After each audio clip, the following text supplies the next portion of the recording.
What of this shirt at E3 last week?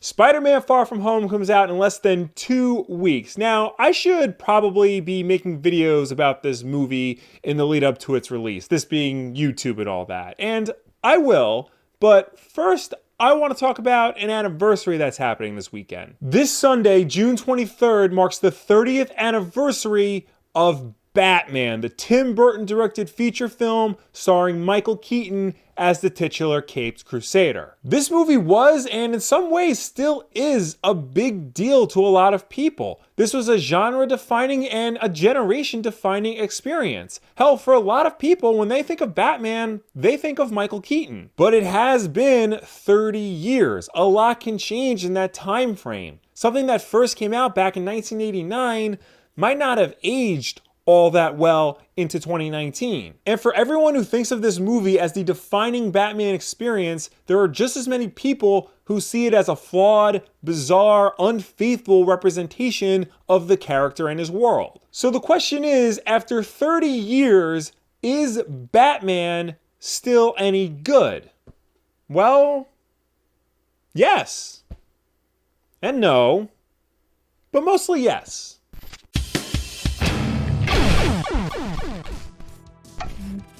Before Batman hit the big screen in 1989, comic book movies had nowhere near the omnipresence in movie theaters that they do today. There was, of course, 1978's Superman, which was very well received at the time and got 3 additional sequels, each one worse than the last. But this was the exception rather than the rule. This was really the only comic book franchise in the public eye at the box office. Other than that, you really had all these weird one-offs like Conan the Barbarian, which is actually based on a book series, Howard the Duck, which probably should have never been made at all, and a couple of smaller scale TV things, including, of course, the 1966 Batman show starring Adam West. Now, this show is an undisputed classic, don't get me wrong, but its campy tone cemented in a lot of people's minds this idea that comic books, and particularly Batman, are just silly things that mostly kids enjoy. But that would all change once Tim Burton signed on to make a big Hollywood-style Batman movie. Fresh off the success of Beetlejuice, he set out to make a comic book movie unlike anything else the world had seen up until that point. His Batman movie wound up being a real unique piece of art. While most films of this genre, you know, the high-concept adventure films, are usually aimed at an audience of young boys, Burton set out to make a more mature, more adult film that also happened to have all of the elements people recognize from the comics. And it worked! Batman '89 was the highest grossing film of the year. Critics praised it for being visually magnificent, with a haunting atmosphere and a sophistication not seen in films like this before. This movie is often credited with starting the whole movies as events trend that continues with Hollywood blockbusters to this day. Every movie is not just a movie, but it also has an action figure line, a t-shirt, a Happy Meal, so forth and so on. Yeah, Star Wars technically started it, but Batman is the one that kicked it into high gear and made it what it is today. The films as franchise, so to speak. And to this day, for many people, when they think of Batman, they think of this movie. The design of the Batmobile in Gotham City is what many people think of when they think of the Batmobile in Gotham City. For many people, Michael Keaton is the definitive Batman. And ask anybody, Danny Elfman's score is the only score that should accompany this character when he's seen in movies. So now you're probably waiting for the but, the part of the show where I come out and say that, in fact, this movie is actually shit, and we should probably just forget about it and move on with our lives. Well, here's the thing, if I can level with you for a minute. I grew up with this movie. It's been a part of my life since the very beginning. I honestly don't know a time before this movie. It's so seared in the back of my mind that I didn't even have to watch it before doing this video. I just remember everything about it. Like, no joke, I could probably reenact this entire movie word for word by myself. Here, I'll give you an example to show you I can do it. Ah, Christ. Knox. Hello, Lieutenant Eckhart. I hear we just had us another bat attack. That's what, 8 sightings now in just under a month? I've heard the commissioners even open up a file, true? Sorry, Knox. These 2 guys slipped on a banana peel. I'm telling you, man. It's a giant bat. It's good, right? So yeah, there is no way I'm not going to be at least a little bit biased towards this film. But truth be told, I honestly do think it's a very good movie. It's damn near great, but it's not perfect. And the unfortunate truth of the matter is, as the film has aged, its flaws has just become that much more pronounced. Tim Burton has often admitted that he was never a fan of comics before signing on to make this movie. He didn't grow up in the world of comics, and he never really had a sense of why these characters were important or well liked. And that becomes pretty apparent while watching this movie, especially today. For one thing, Batman as a character is severely underdeveloped. Sure, we get snippets of his origin, but that's about it. We don't learn why he ultimately decided to don the costume. We don't really get a sense of who he is as Bruce Wayne. We don't learn where he gets all of those wonderful toys. Where does he get those wonderful toys? And yet on the flip side, the Joker feels overdeveloped. We have a great sense of who he is, what his motivations are, and even what he was doing as a younger gangster. I've bitched and moaned a lot before about how I'm not totally on board with the idea of the upcoming Joaquin Phoenix Joker movie. I think that knowing too much about this character's origin turns him into a more likable, sympathetic human being rather than the unstoppable force of evil that he's supposed to be. And I think that partially because of how he's portrayed in Batman '89. The Joker here is practically the main character, the true protagonist of the film. So much so that Jack Nicholson is credited first before Michael Keaton, the title character. There are also a ton of weird-ass creative choices in this movie, many of them completely unfaithful to the source material. There's a scene showing Bruce Wayne sleeping upside down, which I always thought was stupid even as a kid. There's of course the twist that the Joker actually killed Bruce Wayne's parents, which is just utter bullshit. Batman has no qualms about killing people in this film, even mounting machine guns to his vehicles, and there are a lot of weird technical problems with the movie, like very stilted fight scenes, plot points that get picked up and dropped off seemingly out of nowhere with no real true resolution to them, and Kim Basinger as Vicky Vale is just kind of not good. She's very flat, very emotionless, and spends most of her time screaming. No joke, I actually counted the amount of times she screams throughout this entire movie, and it's something like 22, 23 times. It's been a while, so I might be wrong, but it's a lot. Somebody even did a supercut of it. You should check it out. So yeah, this movie gets a lot wrong. A lot wrong about the character, his mythology, and even some basic movie-making techniques. But the thing is, it also gets a lot right. And to me, it gets enough of those things right to justify the film's status as a classic. Like, for one thing, Burton may not have been a comic book fan, but he clearly understood the importance of iconography. This movie just looks like a Batman comic.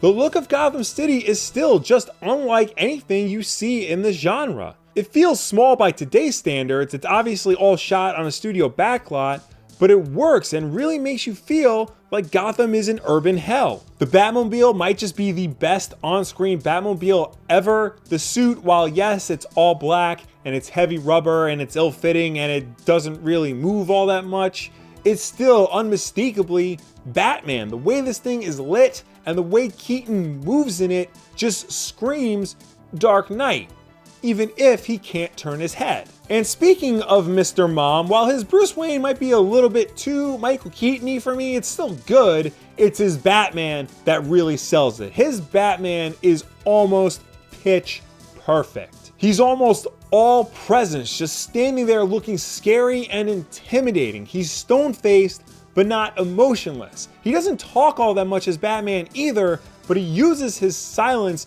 to great effect. But when he does talk, oh man, that voice. Keaton was the first actor to alter his voice when he puts on the mask of Batman, and let me tell you, no matter who you think of as the voice of Batman, Michael Keaton just sounds like Batman.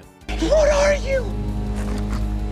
I'm Batman. And say what you will about Jack Nicholson's Joker, I think he was ultimately very well cast in the part. Sure, he's mostly playing himself, but you get the sense that he respects the source material enough to know when to crank it to 11 and go full-scale clown prince of crime. The result is a Joker that feels very much in line with a Joker from the 1970s Batman comics. And the movie actually has a great supporting cast filled with characters that are just instantly memorable to people. Like Robert Wall as Alexander Knox is just so good in this. Tracy Walter is instantly iconic as Bob the Goon. So iconic, he actually got his own action figure out of the deal. And of course, Billy D. Williams as Harvey Dent. I mean, come on. Mr. Knox, we have enough problems in this city without worrying about ghosts and goblins. That's not a denial. Ultimately, Batman '89 isn't so much a memorable movie as much as it is a memorable experience, but it's a good one at that. It's both a quintessential Batman movie while also a really good Tim Burton film that just so happens to have a character called Batman in it. Even the Prince soundtrack, which under normal circumstances should not work in a movie like this, somehow does. It's synonymous with this version of the Joker. It's flamboyant, it's kind of sexy and fun, but you know that there's this level of danger to it that is ultimately inescapable. Today, most filmmakers and critics will say that Richard Donner's Superman is the most influential superhero movie, and that's understandable. It does hold up a lot better than Batman '89 does on repeated viewing. And of course, Blade, X-Men, and Spider-Man all get credit for kicking off the current era of superhero films that we're living in right now, which is true. The funny thing about Batman '89 is, after its success, we didn't get a lot of comic book movies, more so comic strip movies featuring weird pulp characters like the Shadow and the Phantom. Phantom's not bad though. And of course, we eventually got better Batman movies down the road. We of course got Mask of the Phantasm and really the entirety of Batman the Animated Series and Christopher Nolan's Dark Knight trilogy.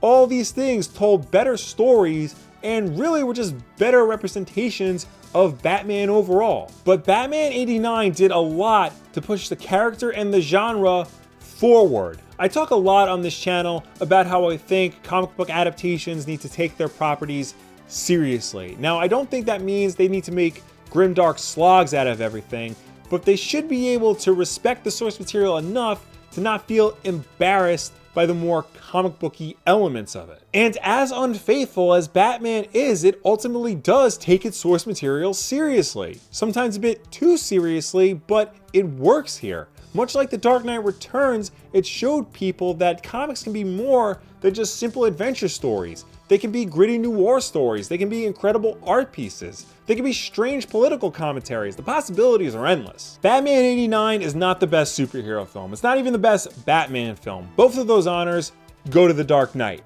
But unquestionably, Batman '89 is a very important film. One that just so happens to be a really fun and exciting movie-going experience. One that you can watch, and despite its flaws, you will walk away from it very entertained. It's got its problems, but it is still fun as hell. So if you somehow have never seen this movie before, definitely go check it out. Or even if you have seen this a million times like I have, why not give it one more watch?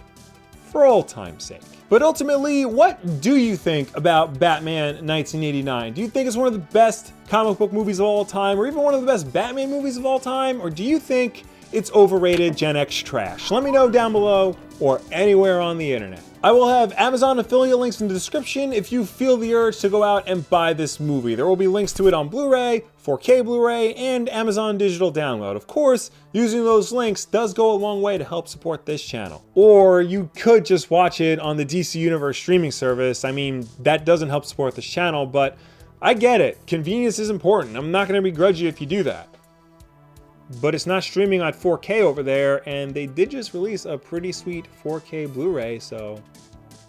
Of course, we have new videos every Tuesday and Wednesday. Wednesday night at 8 p.m. Eastern is Wulff Den Live, and this weekend we will be at Too Many Games in Pennsylvania. So come on down, say hi, stop by our panel this Friday at 4. It'll be bitchin'. I promise. We can talk about Batman. And as always, like if you like, subscribe if you really like, share this video with a friend. And now comes the part Where I relieve you, the little people. of the burden of having to watch any more of me. But, as my plastic surgeon always said, if you gotta go, go with a smile.